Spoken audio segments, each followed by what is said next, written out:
Assalamualaikum dan salam sejahtera. Saya Nur Amanda Abdul Rahman, wartawan TV PSS anda. Hari ini berlangsungnya majlis khatam Al-Quran dan pada petang ini akan berlangsungnya majlis iftar jema'i. Hari ini saya bersama dengan penyelaras program iaitu Ustazah Natasha.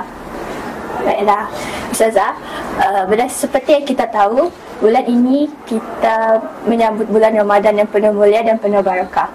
Selaku penyelaras program, bagaimanakah sambutan program ini? Pada pandangan Ustazah sendiri, setiap tahun kalau ikutkan memang mendapat sambutan lah, termasuk juga tahun ni. Kita nampak ramai pelajar yang sangat bersemangat, lagi-lagi terutamanya nak menyertai khatam Al-Quran sendiri. Sampai ada yang dah terlebih lah masuk, nama dia tak ada pula kata kan. Okay. Dan juga lebih kemuncak lah lagi bila kita bagi tahu ada majlis iftar. Ramai yang excited nak datang, sampai memang boleh kata hampir setiap tingkatan lah nak join sebenarnya. Itulah. Wah, sungguh banyak sekali sambutan pada tahun ini.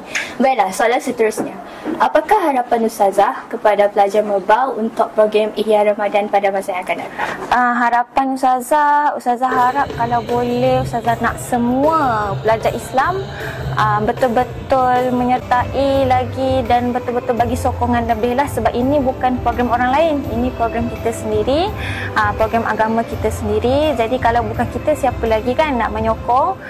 Dan Ustazah yakin pelajar Merbau semuanya betul-betul bersemangat lah, sebab nampak tahun ni macam seronok sikit kan. Nanti kita makan iftar jama'i pun kita akan buat makan secara piknik kan. Jadi mungkin tahun depan lagi ramai excited, insyaAllah. Wah, pesanan yang sungguh bermakna sekali. Baiklah, sekian saja. Terima kasih kerana sudi ditemubuat TV PSS Merbau. Sekian saja berita pada hari ini. Saya Nur Amanda Abdul Rahman melaporkan berita TV PSS Merbau.